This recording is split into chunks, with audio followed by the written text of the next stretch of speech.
नमस्कार, जय श्री कृष्ण। सनातन धर्म यात्रा में आप सबका स्वागत है। पूज्य भाई श्री संतोष सागर जी महाराज का संकल्प 1 वर्ष तक राजस्थान के 33 जिलों में सनातन धर्म यात्रा के माध्यम से वैदिक यज्ञ, श्रीमद् भागवत कथा ज्ञान के राष्ट्रवादी भजनों की प्रस्तुतियां और राजस्थान के विभिन्न विद्यालयों में जाकर नन्हे मुन्ने बच्चों और युवाओं को संस्कारित करना, उनको सही मार्गदर्शन करना। आज पूज्य भाई श्री संतोष सागर जी महाराज सनातन धर्म यात्रा के अंतर्गत श्री गंगानगर में चौथे दिवस हैं और आज हम आए हैं बीकानेर डिवीजन के सबसे दिव्य और भव्य विद्यालय नौसगे में, जहां पर आज भाई श्री संतोष सागर जी महाराज नन्हे मुन्ने बच्चों से मिलेंगे, युवाओं से मिलेंगे, उनको प्रेरित करेंगे। श्रीमद् भागवत गीता की ये 1.25 लाख जो पुस्तकें हैं वो विद्यालयों में भाई श्री ने संकल्प किया है कि वितरित की जाएगी और उसी संदर्भ में आज हम नौसगे में पहुंचे हैं, जाके डायरेक्टर सर और तमाम विद्यालय ने भाई श्री का यहाँ पर स्वागत अभिनंदन किया है। और आज लग रहा है कि सनातन धर्म यात्रा का जो उद्देश्य है वो सार्थक हो रहा है। एक ऐसे विद्यालय में जहाँ पर केवल शिक्षा नहीं, संस्कारों की बात की जाती है और बच्चों को बहुत अच्छे बातें बताकर उनको राष्ट्र के प्रति समर्पित करने का एक भाव रखा जाता है। उस विद्यालय में आज भाई श्री पधारे हैं। आप देख रहे हैं सनातन धर्म यात्रा के साथ साथ नौसगे की ये जो 3 गाड़ियां हैं वो आज के नज़ारे को बहुत सुंदर बना रही हैं। आइए विद्यालय में चलते हैं और आज के दिव्य कार्यक्रम का अवलोकन करते हैं।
बोले श्री कृष्णचंद्र भगवान की जय, श्रीमद् भागवत महापुराण की जय, पूज्य भाई श्री संतोष सागर जी महाराज की जय। मन बहुत गदगद है। आज माँ शारदा, माँ सरस्वती के मंदिर में आकर पूज्य भाई श्री संतोष सागर जी महाराज जब विद्यालय प्रांगण में प्रवेश कर रहे थे तो रास्ते में दोनों तरफ आप छात्र छात्राओं के तस्वीर लगे थे, जिसमें 95%, 97%, 99% तक के अंक। भाई श्री बहुत प्रसन्न होते हैं जब आप जैसे विद्यार्थियों की सफलता को देखते हैं। और उसके बाद में जब हम आगे बढ़े तो दोनों तरफ उन छात्र छात्राओं की तस्वीर लगी थी जिन्होंने विभिन्न क्षेत्रों में उच्च पद हासिल करके श्री गंगानगर और इस विद्यालय का गौरव बढ़ाया है। मैं उन सभी छात्र छात्राओं को सैल्यूट करता हूं, नमन करता हूं। ये सूचना मिली कि बीकानेर संभाग का ये सबसे अच्छा विद्यालय है जिसका नाम है नौसगे, जिसको कहते हैं फूलों का गुलदस्ता। आप सब राष्ट्र का भविष्य हैं। आप जब खिलते हैं तो पूरे राष्ट्र में पुष्प खिलते हैं। और बहुत सुंदर नाम रखा है आदरणीय निदेशक महोदय ने। बड़ी गौरव की अनुभूति हो रही है आप सबके बीच में आकर। जो आसन पर विराजमान हैं राष्ट्र के एक युवा संत परम पूज्य भाई श्री संतोष सागर जी महाराज। आपने पूरे देश में 200 से ज्यादा ही राम कथा, श्रीमद् भागवत कथा, शिव महापुराण जैसे कार्यक्रम प्रस्तुत करके लोगों को धर्म की राह दिखाई है, धर्म का मार्ग दिखाया है। इतनी कथाएं करने के बाद में आपके मन में एक विचार उत्पन्न हुआ कि बहुत कथाएं की हैं। अक्सर कथाओं में 50, 60, 70 वर्ष के लोग आते हैं। भाई श्री के मन में यह विचार उठा कि इनको परिवर्तित करके, इनमें एक परिवर्तन लाकर मैं वो कार्य नहीं कर सकता जो राष्ट्र को एक सद्मार्ग दिखा सके, एक अच्छी राह दिखा सके। तब आपके मन में कुछ ऐसा करने का विचार आया कि मेरा जो एक संत धर्म है, मेरा एक कर्तव्य है, मैं उसका निर्वहन तभी कर सकता हूं जब राष्ट्र के बच्चे संस्कारित हो, युवा पीढ़ी जो हमारे राष्ट्र का भविष्य है वो सही मार्ग पे आए।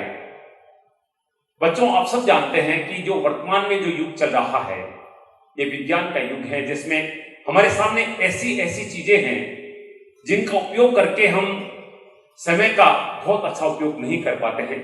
हालांकि भाई श्री हमेशा कहते हैं कि ये गोल्डन पीरियड है, ये जो वर्तमान युग है ये एक स्वर्णिम युग है, जब बच्चे इतनी सुविधाओं के बीच में, इतनी चकाचौंध के बीच में भी 90, 95, 99% तक अंक प्राप्त करते हैं।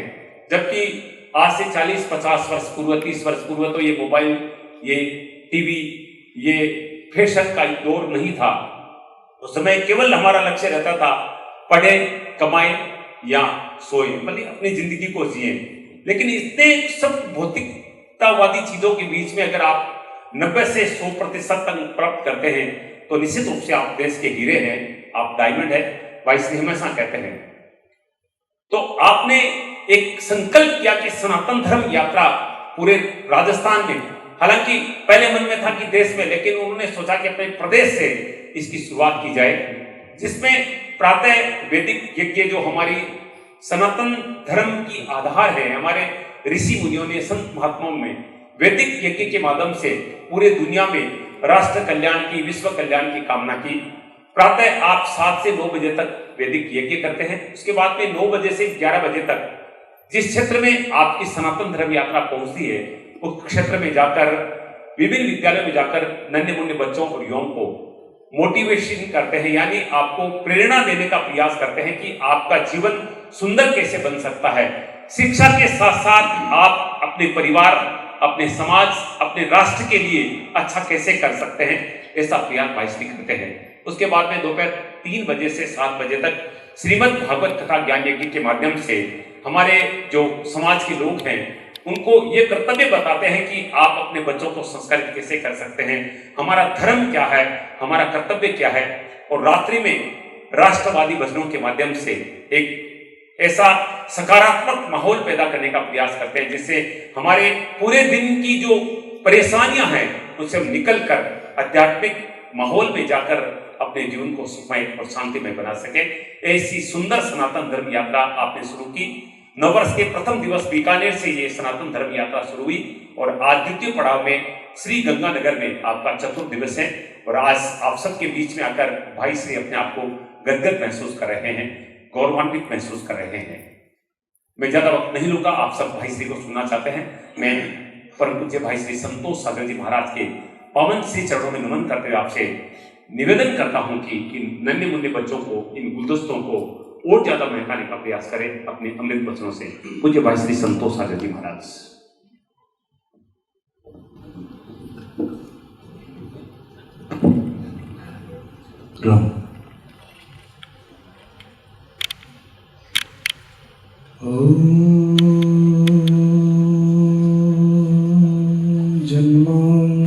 जन्मान्धश्यतन्वया वितरतश्चार्थे स्वभिज्ञस्वराट् तेनै ब्रह्महृदाय आदिकवये मूह्यन्ति यत्सूरयः तेजो वारिमृदां यथा विनिमयो यत्र त्रिशर्गो मृषा धाम्ना स्वेन सदा निरस्तकुहकं सत्यं परं धीमहि सच्चिदानन्दरूपाय विश्वोत्पत्त्यादिहेतवे तापत्रयविनाशाय श्रीकृष्णाय वयं नमः।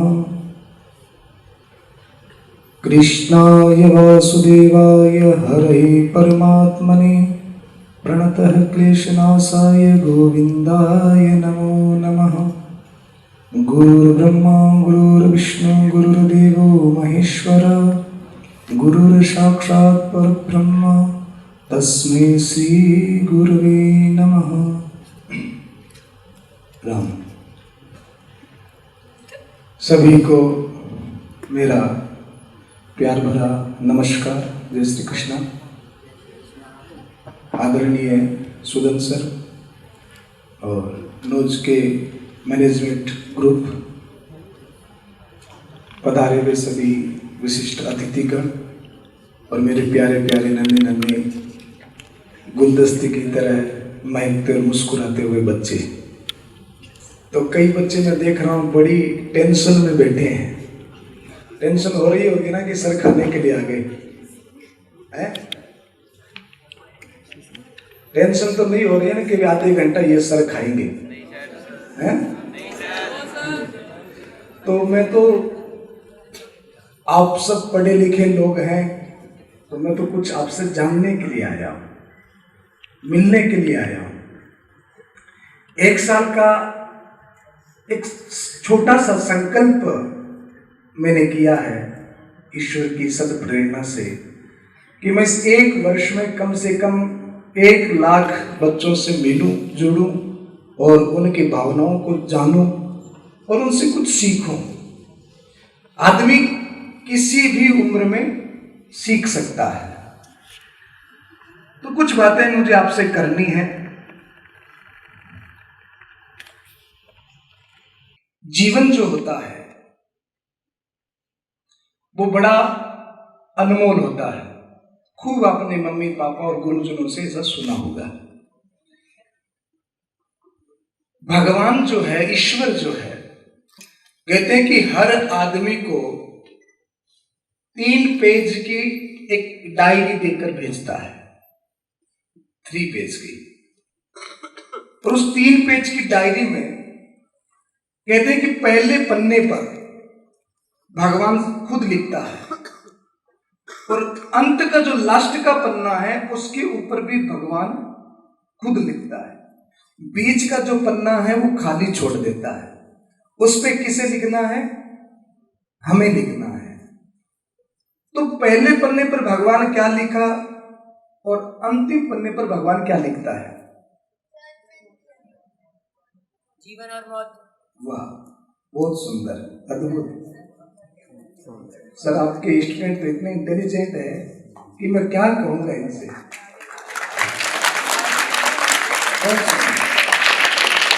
मैं अक्सर कहता हूं कि आज के बच्चे जो हैं वो बिल्कुल डायमंड हैं, बस उनकी ऊर्जा को सही दिशा में लगाने की जरूरत है। तो पहले पन्ने पर भगवान ने लिखा जन्म और लास्ट पन्ने पर लिखा मृत्यु, और बीच का पन्ना जो है उसे क्या कहोगे? हाँ, खाली नहीं कह सकते, वो जीवन है। और उस जीवन रूपी पन्ने के लिए हमें भगवान ने एक पेन दिया, उसका नाम है कर्म रूपी पेन। अब उस कर्म रूपी पेन से जो खाली पन्ना आप जिसे कह रहे हो उसको जीवन का पन्ना कहते हैं। अब उस कर्म रूपी पेन से उस पन्ने पर अपने को लिखना है। अब क्या लिखना है? उसके लिए परमात्मा ने हमको स्वतंत्रता दी है। भारतीय आदमी से ज्यादा कोई उपयोगी नहीं हो सकता। भारत का आदमी खुद उपयोगी है ही है, अपितु वो हर चीज का उपयोग करना भी जानता है। आपको पता है हमारे यहाँ पर जब नई टी शर्ट लाते हैं, उस टी शर्ट को पहनेंगे और उसमें छेद आ जाएगा तो हम फेंकते नहीं है, उसको नाइट के लिए रख लेते हैं कि अब छेद हो गया तो नाइट में पहनेंगे। अब वो नाइट में पहनने लायक भी नहीं रही तो हम फेंकते नहीं है। नहीं, पोछा नहीं, डायरेक्ट पोछा नहीं, पहले होली के लिए रखते हैं कि नहीं? पहले पहनी, फिर नाइट के लिए, फिर होली के लिए, और फिर भी उसको रखते हैं पोछे के लिए। तो इससे ज्यादा उपयोगी और कौन होगा बताओ? तो अपने को इतना उपयोगी बनने के लिए जीवन में एक सही दिशा की जरूरत होती है, एक सही मोटिव की जरूरत होती है, और वह सही दिशा आपके जीवन की दशा को बदल सकती है। आपकी ऊर्जा को जागृत करके उसको सही दिशा में लगाना। एक कोई गुब्बारा बेचने वाला था, तो कोई छोटी सी बच्ची उसके पास में आई और बच्ची ने आकर गुब्बारे वाले से कहा, सर ये गुब्बारा उड़ता है? बोले हाँ उड़ता है। बोले ये नीला वाला भी उड़ता है? बोले हाँ नीला वाला भी उड़ता है। सर ये पीला वाला भी उड़ता है? बोले हाँ पीला वाला भी उड़ता है। सर ये व्हाइट वाला? बोले हाँ ये भी उड़ता है। हर गुब्बारा उड़ता है। उस व्यक्ति ने उस बच्चे को समझाया कि इसमें उड़ने में गुब्बारों के रंग का कोई महत्व नहीं है। रंग से गुब्बारा नहीं उड़ता है। गुब्बारा उड़ता इसलिए है कि उसके अंदर में हवा भरी हुई है, और जिस गुब्बारे के अंदर हवा है उसका रंग चाहे कैसा भी हो वो उड़ेगा ही उड़ेगा। तो आप किस परिवार से आते हैं, किस गांव से आते हैं, कौन सी कास्ट से आते हैं, ये कोई मायने नहीं रखता। ये सब ढोकलेबाजी है। अगर आपके अंदर ऊर्जा है, आपके पास में सही दिशा है, तो आपको उड़ने से कोई रोक ही नहीं सकता है। आप निश्चित उड़ेंगे, आपको उड़ने से कोई नहीं रोक सकता। बस जरूरत है उस दिशा को, उस ऊर्जा को सही दिशा में लगाने की। तो मैं कुछ ऐसी बातें आज आपको बताने के लिए आया हूं जिनसे आप अपने जीवन में बहुत सुंदर सा परिवर्तन कर सकते हैं, जिससे आप अपने सुंदर जीवन को और अमूल्य बना सकते हैं। तो निश्चित आई नीड योर अटेंशन। बिल्कुल आप ध्यान से सुनेंगे मेरी बात को, क्योंकि ये जो 20-30 मिनट का आपके लिए समय है, अगर इस समय का आपने उपयोग कर लिया, शांति से सुन लिया और इसको समझा, तो निश्चित आपके जीवन में एक बहुत बड़ी क्रांति हो सकती है। आपके जीवन में बहुत बड़ा बदलाव हो सकता है। आप जानते हैं जिंदगी में सबसे ज्यादा वेलफेयर क्या होता है? एक ऐसा वेलफेयर जो अपने जीवन को बदल दे। मदद करना, मोटिवेशन। सबसे ज्यादा वेलफेयर मैं अक्सर बच्चों से पूछता हूं कि अगर आपको पानी चाहिए और पानी आपको पिला दिया जाए, तो उस पानी का असर आपकी बॉडी में कितनी देर रहता है? 1 घंटे, 2 घंटे या 3 घंटे? अगर आपको भोजन की जरूरत है, भोजन दे दिया जाए, तो भोजन का असर अपनी बॉडी में कितनी देर रहता है? 1 दिन, 6 घंटे, 1.5 दिन, 2 दिन, और 2 दिन के बाद में भोजन चाहिएगा। तो पानी का असर 2 घंटे, भोजन का असर 2 दिन। और कहीं से गुरुजनों से, मम्मी से, पापा से या किसी भी अच्छे आदमी से आपको कोई सदुपदेश मिल जाए, कोई अच्छा विचार मिल जाए, कोई अच्छी बात मिल जाए, तो उसका असर हमारे जीवन में कितनी देर रहता है? पूरा जीवन भर रहता है। तो कहीं से हमको अच्छा विचार मिल जाए, तो इससे बड़ा वेलफेयर हमारे लिए कोई दूसरा नहीं हो सकता है। एक वेलफेयर, एक वाक्य आदमी के जीवन को परिवर्तन कर सकता है। निश्चित आप नौज के जैसे स्कूल में पढ़ रहे हैं, सुदन सर जैसे आपके गार्जियन हैं, तो निश्चित आपके जीवन में, मैं अभी जब स्कूल में एंट्री किया तो मैंने बाहर देखे बड़े बड़े होर्डिंग लगे हुए, बच्चों के मार्क्स देखे, मैं हैरान हो गया। यहाँ से सिलेक्टेड बच्चों की सर्विस जोन को देखा, बड़ा अच्छा लगा। तो मैंने सोचा कितने होनहार बच्चे, होनहार टीचर यहाँ पर हैं, तो मैं उनसे क्या कहूँगा, क्या उनको मोटिवेशनल स्पीच दूंगा? वो अपने आप में इतने मोटिवेशनल है, इतने होनहार हैं, तो उनको क्या बताऊंगा? मैं इस 1 साल की यात्रा को लेकर इसलिए निकला हूं कि आज आप लोग नर्सरी से लेकर, कोई MBA कर रहा है, कोई IIT कर रहा है, कोई LLB कर रहा है, आप हाई एजुकेशन को प्राप्त कर रहे हैं, और निश्चित आपको किसी को कुछ बनना है, किसी को कुछ करना है, किसी को आगे बढ़ना है।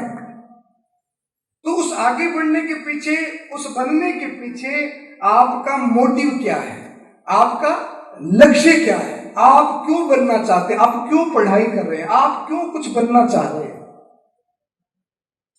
आपका मोटिव क्या है? माँ बाप का नाम रोशन करना। माँ बाप का नाम रोशन करने के लिए। तो माँ बाप का नाम पहले से रोशन नहीं है क्या? ऊंचा करने के लिए और भी।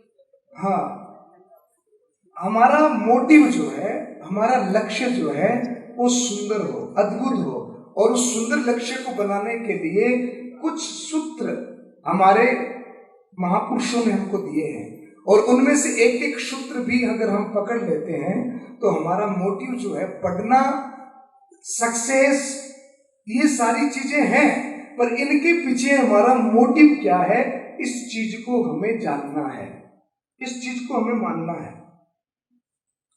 हमारे जीवन को एक सही दिशा देनी है, और उस सही दिशा को देने के लिए जो वैदिक सूत्र हैं, जो भगवत गीता के सूत्र हैं, उन कुछ सूत्रों को मैं आपके सामने रखना चाहता हूं। अपने जीवन को एक आयाम देने के लिए, एक सुंदर लक्ष्य देने के लिए, देखो ना, एक डाकू और एक डॉक्टर। डाकू जब आता है हाथ में छुरी लेकर आता है, डॉक्टर जब ऑपरेशन करने के लिए आता है तो क्या लेकर आता है? छुरी लेकर आता है, कोई हथियार लेकर आता है। तो दोनों का हथियार एक जैसा है, दोनों काम पेट चीरने का ही करते हैं। डाकू भी पेट चीरता है और डॉक्टर भी पेट चीरता है, और मजे की बात तो यह है कि दोनों ही मुंह ढक कर आते हैं। डाकू भी मुंह ढक कर आता है और डॉक्टर भी मुंह ढक कर आता है, पर एक तो काम कर रहा है जान लेने का, और दूसरा वाला काम कर रहा है जान बचाने का। तो एक तो पुलिस से डर कर आगे आगे दौड़ता है, और दूसरा पुलिस से, प्रशासन से सम्मानित होता है। तो दोनों का काम देखेंगे तो लगभग एक जैसा है, दोनों के काम में कोई ज्यादा डिफरेंस नहीं है, पर दोनों के मोटिव में, दोनों के लक्ष्य में, दोनों के भेद है। एक जान लेने का काम कर रहा है और एक जान बचाने का काम कर रहा है। तो हम जो शिक्षा ग्रहण कर रहे हैं, हम पढ़ रहे हैं, तो किस लिए पढ़ रहे हैं, और पढ़कर हमारा भाव क्या है? क्या और डॉक्टर बनना है, डॉक्टर बनकर के समाज की सेवा करनी है, या फिर अर्थ के लिए डॉक्टर बनना है? तो एक वेलफेयर, एक अच्छा विचार आपके जीवन में क्रांति ला सकता है। अभी आप बच्चे हो, इससे भी पहले भी आप थोड़े और बच्चे थे, पता है ना आपको? है? अभी आप बच्चे हो, पर इससे पहले थोड़े से और ज्यादा बच्चे थे, अभी थोड़े कम बच्चे हो गए हो, और आगे थोड़ी सी आयु और बढ़ेगी तो थोड़े और कम बच्चे हो जाओगे। अच्छा, आप में से मुझे कौन बता सकता है कि बच्चा किसे कहते हैं?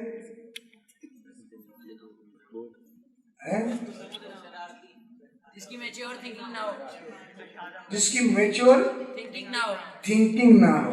बहुत ही सही आंसर इस बालक ने दिया है, जिसकी थिंकिंग मैच्योर ना हो वो बच्चा होता है। अब मैं आपको एक और बताऊं, बच्चा किसे कहते हैं? बोले जिसको बचा बचा के रखा जाए। बच्चा किसे कहते हैं? जिसको बचा बचा के रखा जाए। कभी मम्मी बचा के रखती है, कभी पापा बचा के रखते हैं, अरे ये मत करो, ये मत खाओ, यहाँ मत जाओ, ये मत बोलो। कभी स्कूल में टीचर समझाते हैं, कभी घर पे मम्मी समझाती है, कभी पापा समझाते हैं, ये मत करो, ये गलत है, ये पढ़ाई कर लो, ये कर लो, वो कर लो। बात बात पर जिसको बचा बचा के रखा जाए उसे क्या कहते हैं? उसे बच्चा कहते हैं। तो आप पहले थोड़े और बच्चे थे, जिस समय आप एक छोटे से खिलौने के लिए, आपके घर में 4-5 साल का बच्चा होगा ना, छोटे छोटे खिलौने के लिए रोता है ना, बोलो, छोटे छोटे खिलौने के लिए वो बच्चे रोते हैं, और उनको वो खिलौना मिल जाए तो उनको ये लगता है कि मानो हमें जिंदगी की सारी खुशियां मिल गई। 5 साल के बच्चे को जो खिलौना चाहिए वह खिलौना उसे लाकर दो, उसे ये लगता है कि मुझे सब कुछ मिल गया, अब कोई शेष नहीं रहा।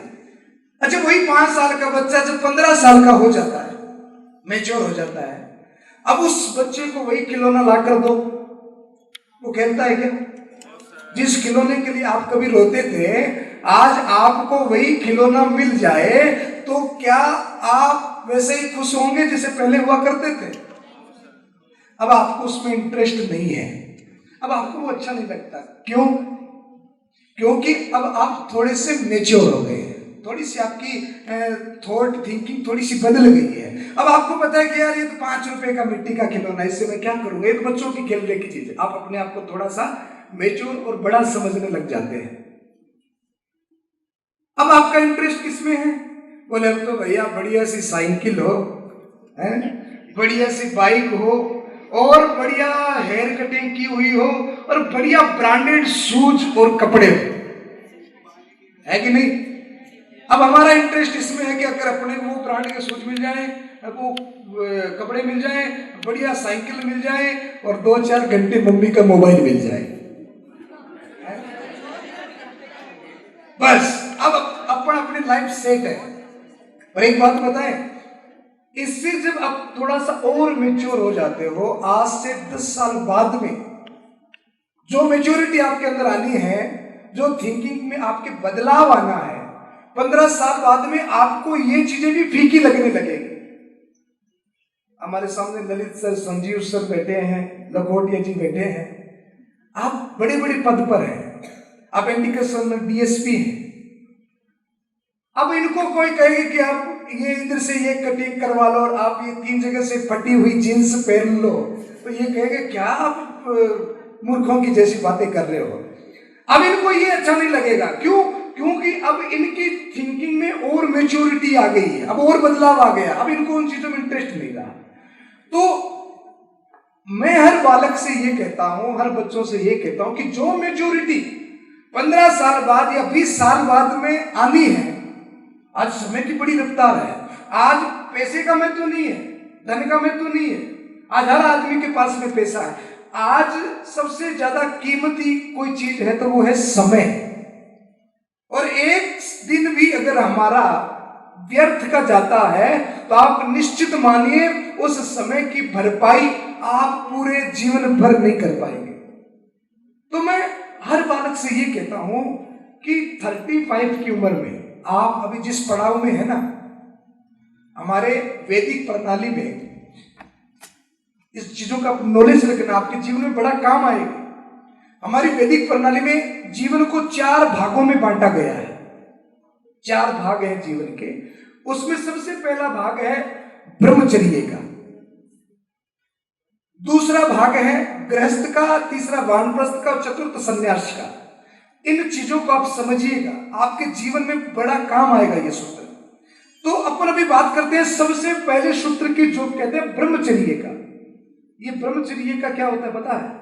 ये समय होता है अर्जित करने का, ये समय होता है कुछ प्राप्त करने का, ये समय वो है जिसमें आप अतुल्य बल, अतुल्य ज्ञान प्राप्त कर सकते हैं। और मैं गारंटी देता हूं कि जिस बच्चे ने अपने जन्म से लेकर के 25 साल तक की उम्र को संभाल लिया, उसकी कदर कर ली, तो आगे के 75 साल उसके लिए पूरे गोल्डन होंगे अगर 25 सालों की कदर करें। और जिसने इन 25 सालों की कदर नहीं की, कदर समझे है ना, कदर किसे कहते हैं? हाँ, वैल्यू। अभी हम तो अंग्रेजी स्टूडेंट है नहीं, हम तो हिंदी और संस्कृत पढ़े हैं, और संस्कृत भाषा के जैसी तो कोई भाषा हो ही नहीं सकती है। संस्कृत भाषा में अगर आप किसी को गाली भी दो ना तो ऐसा लगता है कोई कविता कर रहा है। सच्ची कह रहे हैं, संस्कृत भाषा ऐसी अद्भुत है। अरे आप किसी को हिंदी में कहो एक कुत्ते, तो उसको बड़ा बुरा लग जाएगा, पर आप यही बात उसको संस्कृत में कहे ए श्वान, उसको ऐसा लगेगा जैसे कोई मेरी तारीफ कर रहा है? उसको ऐसा लगेगा कि मेरी कोई तारीफ कर रहा है। आप हिंदी में किसी को कहो ओ गधे, वो गुस्सा हो जाएगा। आप उसको संस्कृत में कहो हे वैशाख नंदन, तो वो बड़ा प्रसन्न हो जाएगा, वो बड़ा राजी हो जाएगा। अच्छा, संस्कृत में किसी दुकान पे जाकर सिगरेट का कहना हो तो पता है क्या कहेंगे? अब जिस समय संस्कृत थी उस समय सिगरेट नहीं थी, है? अब आज की भौतिक युग में संस्कृत सिगरेट को संस्कृत में कहना हो तो क्या कहोगे? अब दुकानदार से जाकर कहोगे भैया श्वेत पत्र मंडितम धूम्र शलाका दीजिए, वो कहेगा कौन सी दूं, विल्स दूं कि गोल्ड फ्लेक दूं? तो संस्कृत भाषा जो है वो बड़ी अद्भुत है। अच्छा, संस्कृत भाषा को आप आइसक्रीम कहोगे तो क्या कहोगे? संस्कृत में अगर जाकर किसी से आइसक्रीम मांगनी हो तो आइसक्रीम को संस्कृत भाषा में क्या कहोगे? बोले दुग्ध शर्करा युक्तम हिम गोल गट्टम।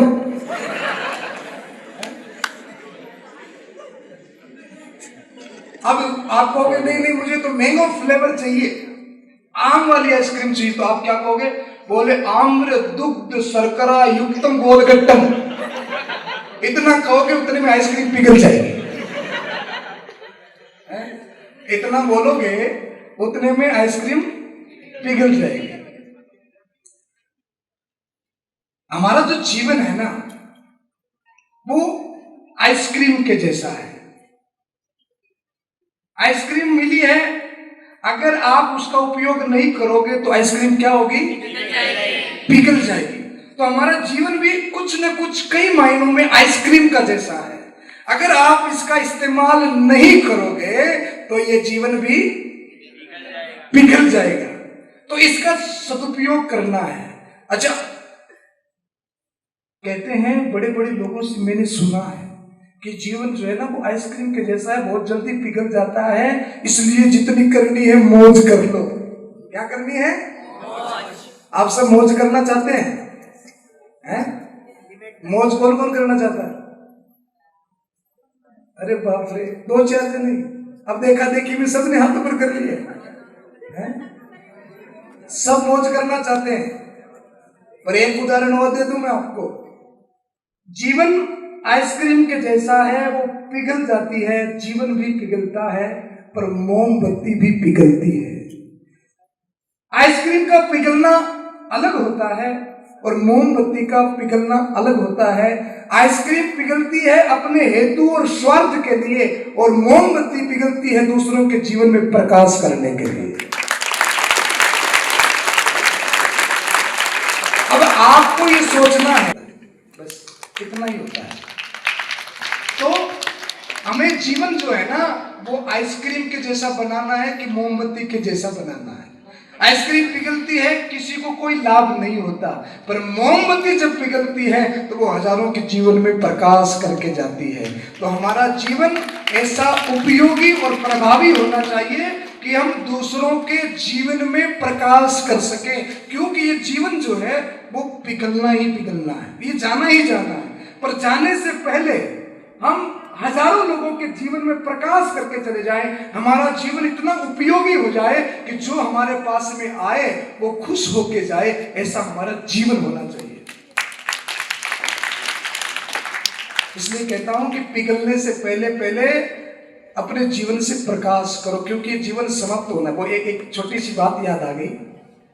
एक कोई मौसी और भांजा, मौसी और भांजा दोनों साथ साथ रहते। मौसी की उम्र थी 60 साल, भांजे की उम्र थी 30 साल, दोनों साथ साथ रहते थे।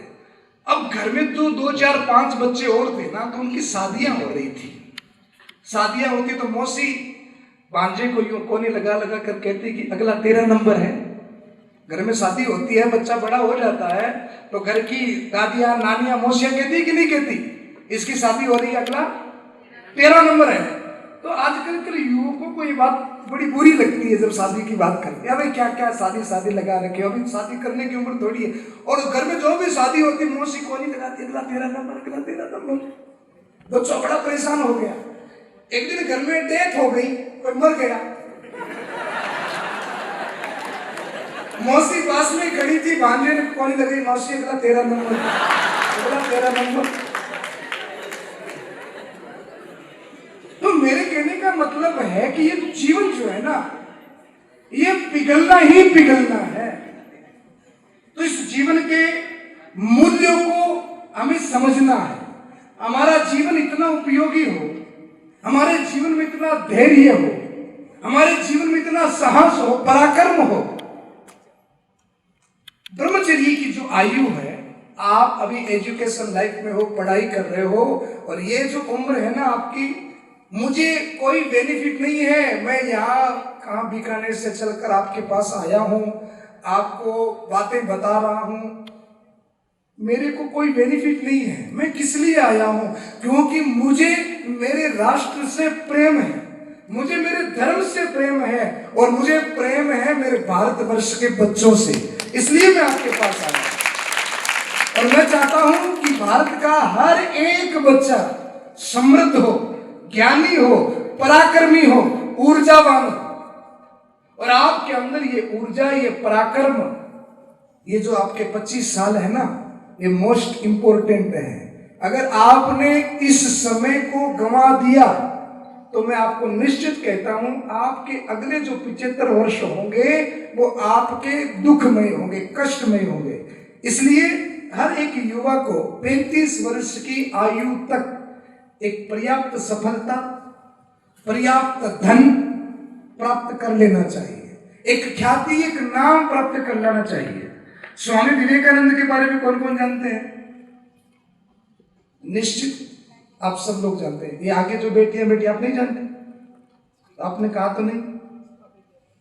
एक्चुअली क्या है कि मैं थोड़ा सा नीचे बैठ गया तो ये लाइट जो है ना वो मेरी आंखों के ऊपर पड़ रही है, तो आपका जो फेस है वो पूरा मुझे ठीक से दिखाई नहीं दे रहा है।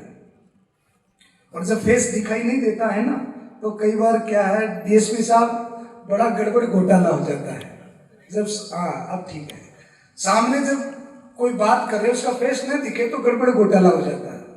एक बार कोई दूल्हा शादी में बैठा था, शादी हो रही थी, शादी में दुल्ही कहते हैं ना उसे, अब क्या कहते हैं? दूल्हा। तो दूल्हा शादी में बैठा था। आपको पता है सनातन धर्म में एक रीत होती है सिंदूर भरने की, जानते हो? सिंदूर भरने की रीत होती है। तो दूल्हा जो है वो अपनी पत्नी के मांग में से सिंदूर भर रहा था। उतने में कोई वीडियो कैसेट वाले भाई साहब ने लाइट का वो मरकरी को उसकी आंखों पर फेंक दिया वीडियो लेने के लिए। और जो ही दूल्हे की आंखों पर लाइट पड़ी तो कहते कि दुल्हन के पास उसकी सहेली भी बैठी थी। अब वो सिंदूर कहीं भरना था और भर कहीं दिया। अब लेने के लिए गया किसी को और लेकर आ गया किसी को। तो कई बार क्या होता है कि लाइट पड़ने से गड़बड़ हो जाती है। तो स्वामी विवेकानंद के बारे में सुनिए। 36 इयर्स उनकी डेथ हो गई। कितने साल जिए? 36 वर्ष। और उन 36 वर्षों में उनका पराक्रम देखिए। आज पूरे विश्व में ऐसी कोई कंट्री नहीं है जहां पर स्वामी विवेकानंद को न जाना जाए और स्वामी विवेकानंद को न पढ़ा जाए। ऐसी कोई कंट्री नहीं है। तो वह संभावनाएं सुभाष चंद्र बोस के अंदर जो काबिलियत थी, भगत सिंह के अंदर जो काबिलियत थी, विवेकानंद के अंदर जो काबिलियत थी, वो सारी की सारी संभावनाएं हमारे अंदर भी है।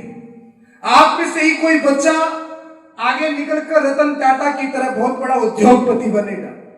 आप में से ही कोई निकल करके रामनाथ कोविंद की तरह कोई राष्ट्रपति या प्रधानमंत्री बनेगा। आपके अंदर से निकल करके कोई बहुत उच्च पद पे बहुत बड़ा कोई मंत्री शंत्री बन जाएगा। आप में से कोई बहुत बड़ा व्यापारी बन जाएगा, कोई डॉक्टर बन जाएगा, कोई इंजीनियर, कोई साइंटिस्ट बनेगा। ये सारी की सारी संभावनाएं आप लोगों के अंदर है।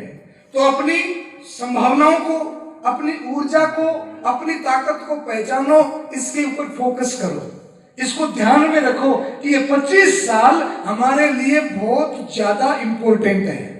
ये 25 साल हमारे जीवन का सबसे महत्वपूर्ण समय है। आज आप सैकड़ों किताबें पढ़ रहे हैं। इन सैकड़ों किताबों से आपके पास में, जैसे उस बालक ने कहा ना कि मैच्योरिटी बढ़ती है, तो ये मैच्योरिटी इन किताबों से बढ़ रही है। निश्चित आपकी बुद्धि प्रखर हो रही है। आपको इतना जनरल नॉलेज है, मुझे पता है आप मुझसे ज्यादा जानते हैं कि दुनिया में कब क्या कहां हो रहा है। आपका जनरल नॉलेज बहुत तगड़ा है, सारी चीजों को आप जानते हैं। पर इस जानने के ऊपर आप कभी अभिमान मत करना कि मैं इतना ज्ञानी हो गया, मैं इतना जानता हूं। क्योंकि बुद्धि बल तभी काम करता है, बाहुबल तभी काम करता है जब हमारे पास में मनोबल होता है। मनोबल जानते हैं किसे कहोगे? कॉन्फिडेंस, आत्मविश्वास। तो ये मनोबल कैसे बढ़ता है, कोई बता सकता है मुझे? भरोसा रख के मेहनत करने से, खुद पर भरोसा रखने से। और कोई? मनोबल ये जो आपने जितनी बातें कही हैं ये मनोबल से जुड़ी हुई बातें हैं। आत्मविश्वास, अपने आप पर विश्वास, सबसे ज्यादा मनोबल तब बढ़ता है जब हम जो कार्य कर रहे हैं उस कार्य का लक्ष्य जो है, मोटिव जो है, जब वो सुंदर होता है, सही होता है, सही दिशा में होता है, तब हमारा मनोबल ज्यादा बढ़ता है। और दूसरा मनोबल कैसे बढ़ता है? बोले महाराज हम हजारों किताबें जीवन पर्यंत में पढ़ते हैं, आज खूब सारी मोटिवेशनल स्पीच आप सुनते हो, बहुत सारे मोटिवेशनल स्पीकर आप यूट्यूब पर, मोबाइल पर खूब सारे आप देखोगे, पर अपने मनोबल को बढ़ाने के लिए एक काम आपको और करना पड़ेगा। आप अगर करते हो तो मैं आपको जरूर उसके विषय में बताऊंगा, क्योंकि आपका बाहुबल, आपका बुद्धिबल तभी काम करेगा जब आपके पास में मनोबल होगा। और मैं आज आपके विषय में जिस उद्देश्य को लेकर आया हूं, जिस वार्ता को आपके बीच में लेकर आया हूं, वो वार्ता है एक बड़ी दिव्य पुस्तक है, श्रीमद् भगवत गीता। कौन कौन जानता है इसके बारे में? मोस्टली लगभग सब जानते हैं। अच्छा, ये किताब किस किस के घर में है? मोस्टली सबके घर में है, तो आप तो बहुत बहुत साधुवाद के पात्र हो। अब ये भी बता दो किसको किस किसने कभी खोल के पढ़ा है? चलो 2-5 बच्चे हैं, तो एक बार इनके लिए भी ताली बजाओ। अब एक बात और सुनिए, ये किताब मैं इसका प्रचार कर रहा हूं, आप ये मत समझ लेना कि ये कोई प्रेस है जहां पे छपती है, मैं बेचने के लिए आया हूं, और ये भी मत सोचना कि ये मेरी लिखी हुई है। मैं इस किताब को आपको इसलिए देना चाहता हूं क्योंकि जब से मैंने इसको पढ़ा मेरे जीवन में बहुत ज्यादा परिवर्तन आया, इतना मनोबल आ गया, मेरे जीवन से डर चला गया, भय चला गया। भय होता है ना कि मैं ये बनना चाहता हूं पर मैं नहीं बना तो मेरा क्या होगा, अब की बार एग्जाम है, मुझे पढ़ाई करनी है, मेरे साथ वाले के तो 97% मार्क्स आए, मुझे भी इतना लाना है। आपका जब एग्जाम होता है, परीक्षा आती है, तो घबराहट होती है क्या? है? किस किस को होती है? सबको होती है। क्यों पढ़ते नहीं हो क्या?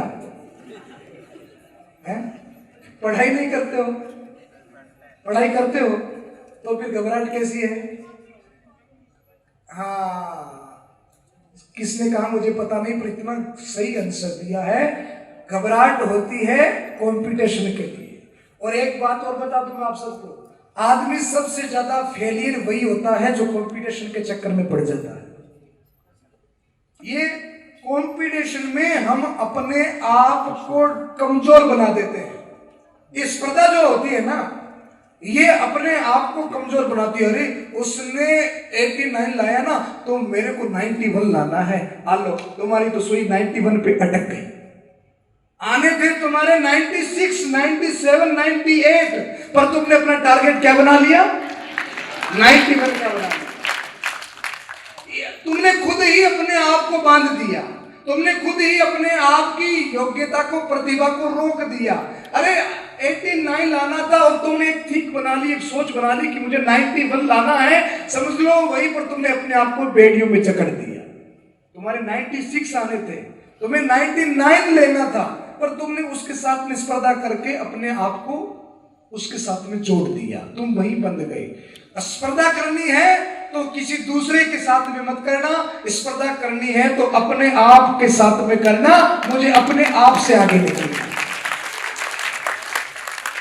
और ऐसा मनोबल कि आपको जीवन में कभी घबराहट ना हो, कभी आपको डर ना हो, और आप अपने जीवन में जो लक्ष्य आपने सोच लिया वो आपको प्राप्त होगा। और एक बात मैं बहुत पते की आपको कह देता हूं, आपके पास में डायरी पेन हो तो इस बात को लिख लेना, आपके जीवन में बहुत बड़ी काम आएगी। हमेशा लक्ष्य जो है वो बड़ा रखना।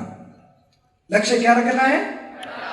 बड़ा रखना है। हमारे गुरुदेव कहा करते थे कि अगर आदमी का लक्ष्य आसमान होता है तो पेड़ की जितनी ऊंचाई तो प्राप्त कर ही लेता है, पर जिसका लक्ष्य ही पेड़ हो तो वो क्या करेगा?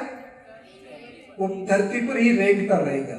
इसलिए लक्ष्य कैसा हो, बड़ा लक्ष्य हो, और उस बड़े लक्ष्य को प्राप्त करने के लिए आप चाहते हो कि हमारे जीवन में कोई भय न हो, घबराहट न हो, और हमारे जीवन में कैसी भी परिस्थिति आ जाए हमारे मन को मोड़ न सके, हमारी दिशा को मोड़ न सके। इसलिए मैं आज आप सबसे एक निवेदन करने आया हूं। ये मद भगवत गीता, अभी सुदन सर से हम बैठे थे, वार्ता कर रहे थे, आपने बताया कि मैं कोई यूनिवर्सिटी में गया, यूएसए में गए साल, तो वहां पर उस यूनिवर्सिटी में मैंने भगवत गीता को देखा। तो मैं आपकी जानकारी के लिए बता दूं, 128 देशों में हर यूनिवर्सिटी में उसकी भाषा में, चाहे वो चाइनीज है, फ्रांसीज है, इटालियन है, हर एक भाषा के अंदर भगवत गीता हर यूनिवर्सिटी में पढ़ाई जाती है। और हम लोगों का सौभाग्य है कि यह भगवत गीता सनातन धर्म ने दी है, यह भगवत गीता भारतीय संस्कृति ने दी है।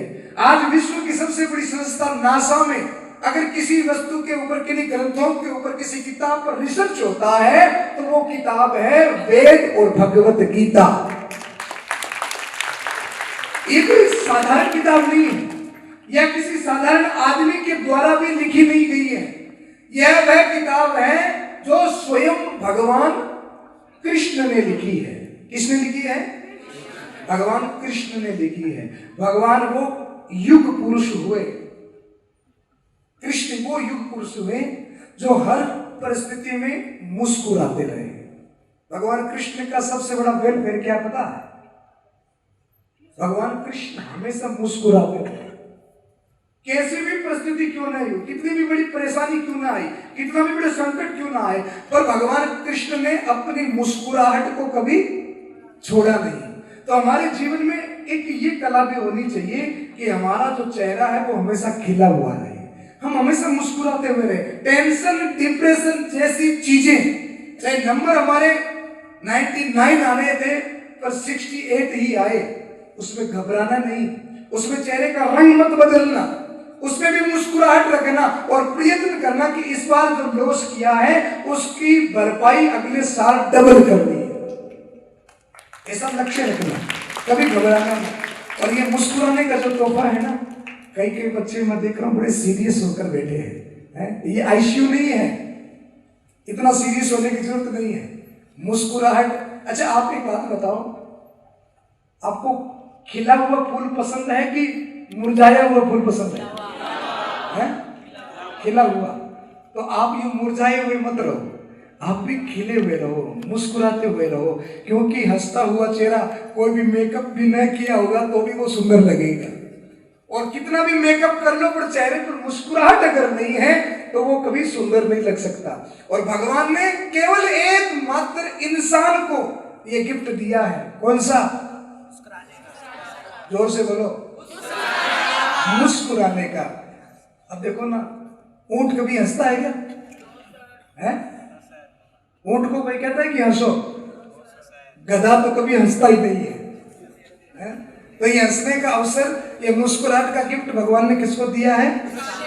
मनुष्य को दिया है, हम सबको दिया है। इसलिए कितना भी डिप्रेशन हो, कितना भी नंबर मार्क्स ज्यादा आए कम आए, टीचर ने कुछ कह दिया, मम्मी ने कुछ कह दिया, कभी डिप्रेशन नहीं, कभी अपनी मुस्कुराहट को मत छोड़ना, क्योंकि वही तुम्हारा श्रृंगार है, वही तुम्हारा सबसे ज्यादा वेलफेयर है। कि मुस्कुराहट एक ऐसी चीज होती है, जब आप हंसता हुआ चेहरा कांच में देखते हैं तो आपका कॉन्फिडेंस पावर जो होता है, वो लेवल जो होता है वो तुरंत बढ़ जाता है।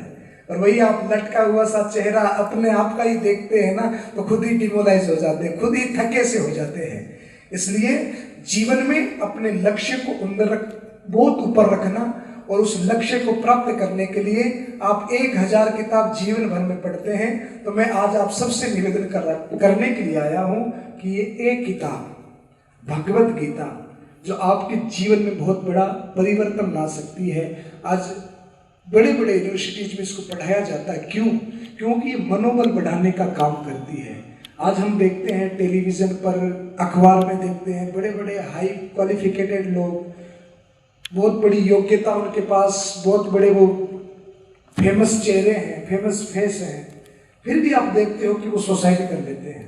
देखते हो ना, बड़े बड़े हीरो को देखते हैं, बड़े बड़े डॉक्टर्स को देखते हैं, इंजीनियर्स को देखते हैं, फिर भी वो सुसाइड कर लेते हैं। पता है क्यों? उनके पास में नाम भी था, पैसा भी था, पद भी था, फिर भी उन्होंने सुसाइड कर लिया, क्योंकि उनके पास में एक चीज की कमी थी, वो थी कॉन्फिडेंस, आत्मविश्वास की, मनोबल की। तो ये मनोबल कैसे बढ़ता है? भगवत गीता से निश्चित आपका मनोबल बढ़ेगा। कहीं ना कहीं हमारे भारतीय संस्कृति में कुछ थोड़ा सा गलत हुआ, कुछ भेद कर दिया गया। भगवत गीता को केवल एक रिलीजन, एक धर्म से जोड़ दिया गया। मैं कहता हूं, मैंने कुरान का अध्ययन भी किया है, मैंने बाइबल का अध्ययन भी किया है, मैंने पुराणों का, वेदों का अध्ययन भी किया है, और ग्रंथों का अध्ययन करने में कभी किसी का कोई नुकसान नहीं हुआ। मैंने गुरु ग्रंथ साहिब को भी पढ़ा है। किसी भी धर्म ग्रंथ का अध्ययन करने से आपका कभी नुकसान नहीं होगा। धर्म ग्रंथ का अध्ययन करने से केवल मनोबल बढ़ता है, ज्ञान बढ़ता है, और सारे ग्रंथों का जो सार है, सारे ग्रंथों में जो बात लिखी हुई है, आज से 5000 साल पहले उन सारे ग्रंथों की बातों को भगवान श्री कृष्ण ने इस एक छोटी सी किताब में भर दिया, जिसका नाम है भगवत गीता। जो व्यक्ति इस एक किताब को पढ़ लेता है, याद कर लेता है, समझ लेता है, जीवन में कोई और दूसरा धार्मिक ग्रंथ पढ़ने की आवश्यकता नहीं रहती है। यह वह ग्रंथ है जो आपके मनोबल को बढ़ा सकता है, आपके जीवन को एक ऊर्जा, एक दिशा दे सकता है। इसमें कोई धर्म की बात नहीं है, कोई एक फैक्ट नहीं है कि एक व्यक्ति विशेष के लिए कुछ लिखा हुआ हो। ये मानवता की बात करने वाला है। इसमें यह नहीं लिखा है कि आपको इंजीनियर कैसे बनना पड़ेगा, इसमें यह नहीं लिखा है कि आपको डॉक्टर कैसे बनना पड़ेगा, पर भगवत गीता में यह सूत्र जरूर लिखे हुए हैं कि आपको एक अच्छा इंसान बनने के लिए क्या करना पड़ेगा। तो डॉक्टर, इंजीनियर बाद में बन जाना, पहले क्या बनना है? एक अच्छा इंसान बनना है, एक अच्छा आदमी बनना है, जिसके पास में आकर सब खुश होकर लौटे, सब प्रसन्न होकर लौटे। और ये भावना, ये संभावना, ये आपके अंदर प्रकट करने के लिए भगवत गीता जो है वो सबसे मोस्ट इंपॉर्टेंट है। तो इसको किसी रिलीजन से मत जोड़ना, इसको किसी धर्म से भी मत जोड़ना। ये नहीं है कि आप सुबह नहाकर मंदिर के आगे बैठ करके आसन लगाकर पढ़ो, नहीं, आपका जहां मन करे आप इसको पढ़ो। आप पार्टी में पढ़ सकते हो, आप गाड़ी में सफर करते समय पढ़ सकते हो, आपको जब रात में, दिन में, नहाए बिना नहाए, बिस्तर पर, चेयर पर, जब आप अपने आप को कंफर्टेबल समझो, तब इस किताब को आप पढ़ना। और पढ़ना कब? बोले पहले स्कूल का होमवर्क पूरा करना, स्कूल की पढ़ाई को पूरा कंप्लीट करके बाकी जो समय आपके पास में बचे, जो समय आप खेल कूद में देते हो, इधर उधर की बातों में, टेलीविजन में, मोबाइल में देते हो, उस समय में आपको भगवत गीता को पढ़ना है। 3 चीजें आप अपनी डायरी में लिख लो। एक तो आपको स्कूल की पढ़ाई समय पर करनी है, उसमें कोई कॉम्प्रोमाइज नहीं करना। स्कूल की पढ़ाई में कोई प्रकार का कॉम्प्रोमाइज नहीं, सबसे पहले वो चीज जरूरी है। दूसरी चीज है, कम से कम 1 घंटे रोज शारीरिक परिश्रम करना। हो सकता है कि आप में से कुछ बहुत ज्यादा पैसे वाले बच्चे हों, कभी एसी से बाहर भी नहीं निकलते हो, घर में ही घर में रहते हो, तो इससे आपका बहुत बड़ा नुकसान हो जाएगा। तो अपने जीवन में दूसरा नियम ये लेना कि कम से कम अपने को 1 घंटे हार्ड परिश्रम करना है। कितना हार्ड? बोले जो ये कपड़ा हमने पहन रखा है, ये टी शर्ट जो है वो हमारी पसीने से भीग जाए, उसको इसे निचोड़ना पड़े, इतना पसीना रोज 1 घंटे व्यायाम करके, दौड़ करके, खूब खेल कूद करके आपको पसीना बहाना है। तीसरा नियम, बोले तीसरा नियम, रोज ज्यादा नहीं, 10 मिनट, 15 मिनट 2 पेज खोल के इसके उनको पढ़ना है। उन 2 पेजों को, जैसे हमारे कल बहुत वेद प्रकाश जी ने, कल हम गए थे परफेक्ट एजुकेशन में, तो वहां पर वेद प्रकाश जी ने बड़ा एक सुंदर बच्चों को बताया कि आपको इसके, क्योंकि ये खुद भगवत गीता पढ़ रहे हैं, तो इन्होंने कहा कि मैंने भगवत गीता को पढ़ा तो एक बार के लिए मेरा सर ही चकरा गया कि इसमें क्या लिखा हुआ, समझ में नहीं आया। तो इनके समझ में नहीं आया तो आपके लिए भी थोड़ा सा कठिन होगा, पर इसमें इतनी रहस्य की, इतनी गूढ़ बातें लिखी हुई है जो आपके जीवन को बदल सकती है। तो रोज 2 पेज पढ़ना, 1 बार नहीं 2 बार पढ़ना। न समझ में आए तो गुरुजनों से पूछना, मम्मी पापा से पूछना कि इसमें क्या लिखा हुआ है। रोज 2-2 पेज पढ़ करके भी जब छुट्टियां हो जाए तो इस पूरी भगवत गीता को याद करना, समझने की कोशिश करना। मैं आपको ये बात इसलिए कह रहा हूं कि ये भगवत गीता आपके जीवन में बहुत ज्यादा परिवर्तन कर सकती है। तो आप पढ़ेंगे क्या इसको? कौन कौन पढ़ेगा? हाथ ऊपर करके बताओ तो। सब पढ़ेंगे? मुझे पता है नौजके के बच्चे प्रॉमिस के बहुत पक्के होते हैं। मैं कोई झूठा प्रॉमिस तो नहीं कर रहा ना भाई? तो मैं 2 महीने बाद में फिर आ जाऊंगा हो आपको पूछने के लिए कि आपने क्या पढ़ा इसमें। इसमें कुछ गलत नहीं लिखा, हर व्यक्ति इसको पढ़ सकता है। इसमें कर्म की, अपने लक्ष्य को प्राप्त करने की, अपने जीवन को सुंदर बनाने की बातें लिखी है। तो निश्चित आप सब लोग इस भगवत गीता को जरूर पढ़ेंगे। तो मैं आज आपको एक भगवत गीता गिफ्ट करके जाऊंगा। मुझे विश्वास है कि आप उस गिफ्ट का इज्जत करेंगे। मेरा गिफ्ट स्वीकार करेंगे कि नहीं करेंगे? और उसको संभाल के रखेंगे कि नहीं रखेंगे? क्योंकि गिफ्ट की कोई कीमत नहीं होती है, वो बहुत खास होता है। और ये जो किताब है ना, ये पुस्तक, ये मेरी जान है, प्राण है। तो मैं मोस्ट इंपोर्टेंट गिफ्ट आपको दे रहा हूं। आप इसको संभाल के रखना, आप इसको पढ़ना, और अपने किसी मित्र को इसकी आवश्यकता हो, वो थोड़ा सा चिंतित हो, डिप्रेशन में हो या गलत रास्ते पे हो, तो उसको क्या भेंट करेंगे? बोले उसको ये पढ़ो। इसका एक बात बताऊं, एक रियल स्टोरी बताऊं इसकी। आपका ज्यादा समय ले रहा हूं पर एक रियल स्टोरी बताता हूं। एक बार मेरे मित्र के पिताजी एक बार ऐसे मेरे को मिल गए, बहुत ज्यादा डिप्रेशन, बहुत ज्यादा चिंतित। मैंने कहा सर क्या हुआ, आप बहुत चिंता में लग रहे हैं। बोले मेरे बच्चे अच्छे नहीं हैं, मेरे बच्चे ये करते हैं, वो करते हैं, मैं तो जीवन से बड़ा परेशान हो गया हूं, मेरा मन करता है कि मैं मर जाऊं। वो अपने बच्चों से इतना परेशान, इतने डिप्रेशन में। बोले मैंने तो 6 दिन से खाना नहीं खाया है। मुझे बड़ी चिंता हुई कि ये कुछ गलत नहीं कर ले। मैंने कहा सर मरना तो बाद में भी हो जाएगा, एक काम करेंगे। तो वो मेरे सामने से देखने लगे, बोले मैं मरने की बात कर रहा हूं तो कोई फर्क ही नहीं पड़ रहा है। मैंने कहा सर मरना तो है ही है, तो 6 दिन बाद में मर जाना, 5 दिन बाद में मर जाना, पहले आप एक काम करेंगे मेरा। बोले बताओ क्या करना है। मैंने कहा सर आपको मैं एक किताब देता हूं, भगवत गीता, प्लीज आप इसको पढ़िए, और इसको पढ़कर 6 दिन 7 दिन बाद में मरेंगे तो आपकी मुक्ति हो जाएगी। तो बोले जरूर पढ़ लूंगा। तो मैंने उनको भगवत गीता पढ़ने के लिए दी। उस आदमी ने भगवत गीता को पढ़ा, पढ़कर उनके जीवन में बहुत बड़ा परिवर्तन हुआ, और आज वर्तमान समय में वो बॉम्बे के अंदर बहुत बड़ी एक नौकरी कर रहे हैं, जिसमें वो लोगों का स्केच बनाकर तैयार करते हैं और लाखों रुपए महीने के कमा रहे हैं। जो आदमी मरने की बात कर रहा था, 5-7 दिन इस भगवत गीता को पढ़ा, जीवन में इतना परिवर्तन आ गया कि आज वो एक हाई प्रोफाइल बन गए। आज उनका पैकेज इतना बड़ा हो गया और जीवन में बड़े खुश हैं।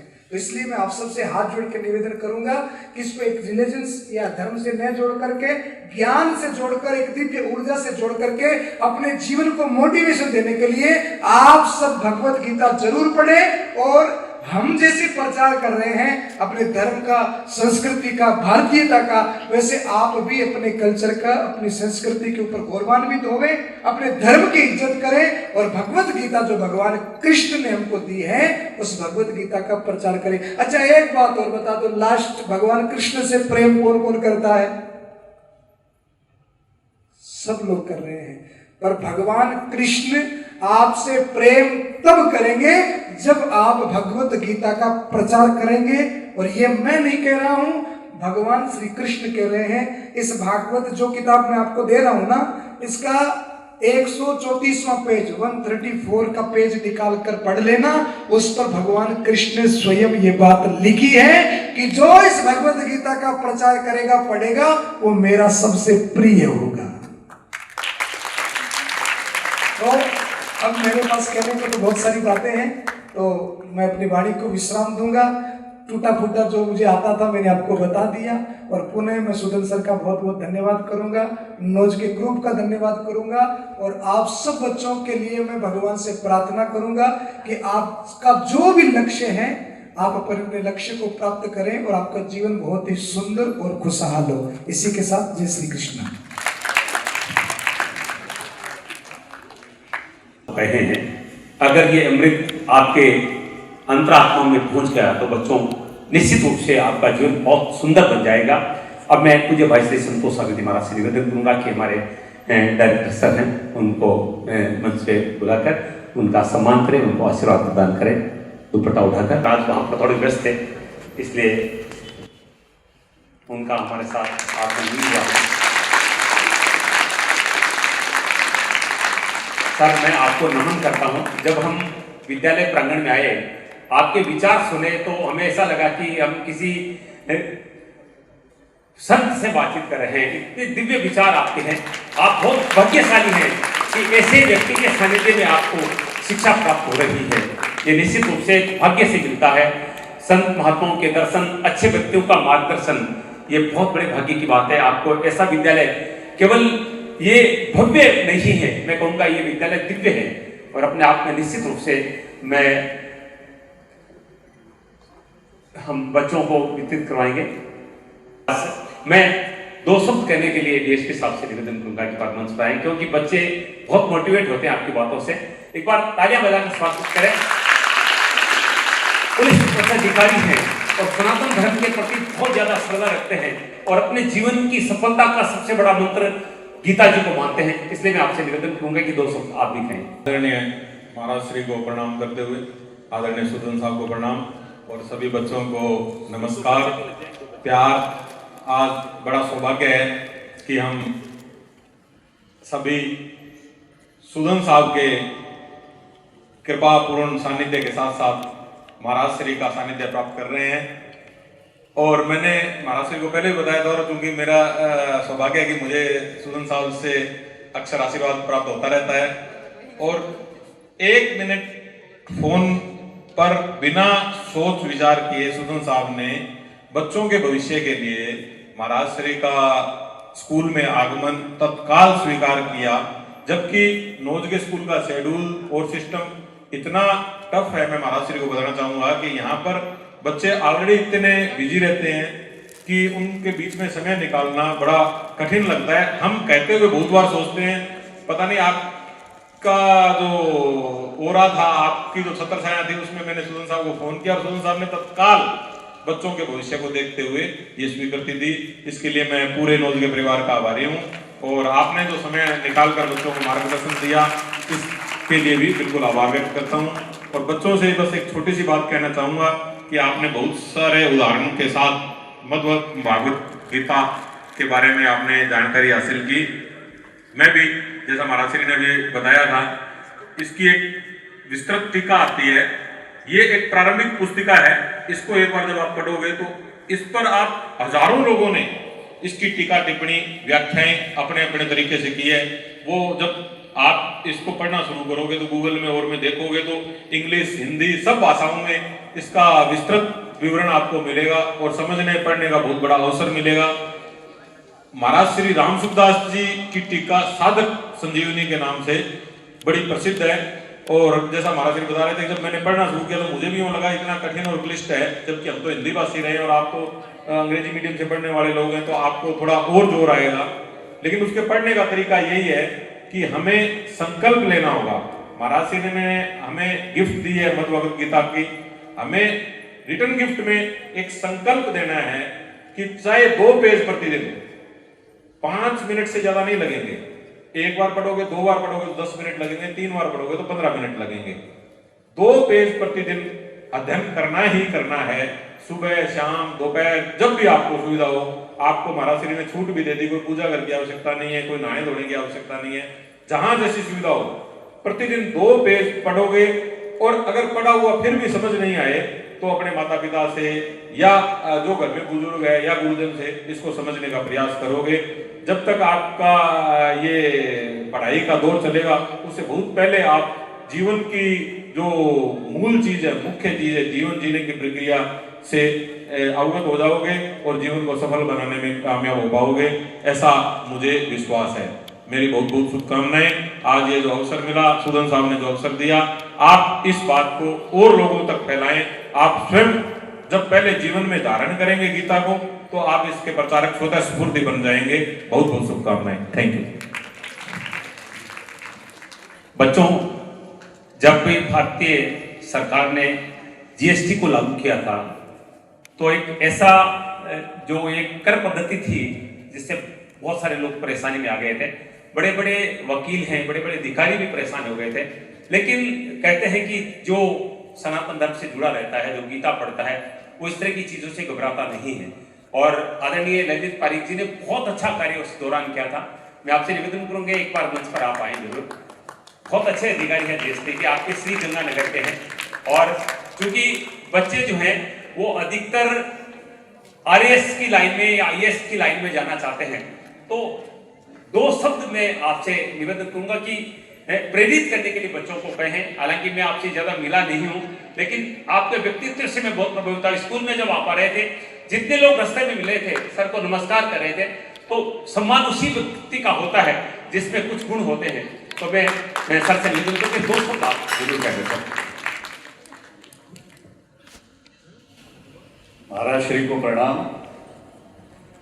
और जो सुदन साहब हैं, ये मेरे भी गुरु हैं, उनको भी बारंबार प्रणाम। आपसे पहले हमें गुरुजी से शिक्षा लेने का अवसर मिला और उन्हीं के आशीर्वाद से जो कुछ हम हैं, यहाँ हैं, ये सब उन्हीं का ही आशीर्वाद है, उन्हीं का ही पुण्य प्रताप है। और आज जो अवसर आपको गीता के लिए मिला है, ये पूरे जीवन के अंदर एक क्रांतिकारी परिवर्तन आपके जीवन में लाएगी। आप सबको बहुत बहुत शुभकामनाएं। इसको अवश्य पढ़ें और इसको अपने जीवन में अवश्य उतारें। धन्यवाद। के सारे कार्यक्रम, आपका एक चैनल है संतोष सागर जी महाराज या सनातन धर्म यात्रा के नाम से, इसी कार्यक्रम को भी हम उस पर अपलोड करेंगे। तो आप इस सारी बातों को पुनः सुनना, ताकि आपके ये सारी बातें हैं वो हृदय में उतर जाए और आप निश्चित रूप से अपने लक्ष्य को प्राप्त कर पाएं। ऐसी हम मंगल कामना करते हैं। सर, आपके व्यक्तित्व से मैं बहुत ज्यादा प्रभावित हुआ हूँ। मेरा सौभाग्य है कि आप जैसे व्यक्तित्व के आज दर्शन करने का सौभाग्य मिला है। दो शब्द आप भी कहेंगे। पूज्य भाई श्री संतोष सागर जी महाराज, मेरे पास शब्द नहीं है कि किस तरह से मैं आपका धन्यवाद करूं। शायद आपकी उम्र से भी मैं छोटा था, तो अक्सर जब मैं रेलवे प्लेटफॉर्म पर अंदर जाता था तो वहाँ पर गोरखपुर प्रेस वालों का एक स्टॉल हुआ करता था और मैं हर बार 16 नए पैसे की भगवत गीता खरीदता था, हर बार खरीदता था। उसके कई कारण थे। हमारी माँ 18 अध्याय वाली हर बार एक अध्याय का पाठ कर रखवाती थी। पड़ोस की महिलाएं आया करती थी और वो कथावाचन हुआ करता था। तो ऐसे परिवेश में पढ़ने से मुझे ये फायदा हुआ कि कुछ अच्छी बातें मेरे कानों में पड़ी। हम जैसे जैसे ग्रो करते गए तब और महसूस हुआ, जब कई फिलोसफर्स को पढ़ा, कि जब भी हम दुविधा में होते हैं तो हमें गीता याद आती है। जब डॉक्टर राधा कृष्णन ने गीता का पूरे विश्व में, एक डॉक्टर राधा कृष्णन की बहुत बड़ी देन कि गीता को उन्होंने बहुत ही सरलता से समझाया। बच्चों, ये गीता आपके अंदर एक ऐसी स्ट्रेंथ पैदा करती है, एक ऐसी ताकत पैदा करती है जो आपको किसी भी मंजिल तक ले जा सकती है। ये गीता जो आपको फ्रस्ट्रेट नहीं होने देगी कभी। गीता पढ़ने के बाद आप महसूस करेंगे कि आपकी सारी स्ट्रेस निकल गई है। गीता पढ़ने के बाद में आप एक अंदर से एक ताकत, एक विशेष अनुभूति, एक विशेष सुख, एक विशेष प्रसन्नता महसूस करेंगे। ये मैंने महसूस किया है। और महाराज ने जिस तरह से इतना सरलता से और इतनी अच्छी भाषा से जिस तरह से आज बच्चों को समझाया है, कोई महापुरुष ही कर सकता है। आपको बहुत बहुत धन्यवाद। एक रहस्य समझ में आ गया। डीएसपी साहब ने कहा था कि छोटे से निवेदन पर महाराज जी यहाँ पर पहुंच गए, आपने इजाजत दे दी। जब आपने आत्मसात कर रखा है गीता जी को, तो ऐसा कैसे नहीं मिलता। मैं कहूंगा कि दो संतों का आज मिलन इस मंच पे हुआ है और हम सब ने बहुत सुंदरता से इसको देखा है। तो अब हम इजाजत चाहेंगे।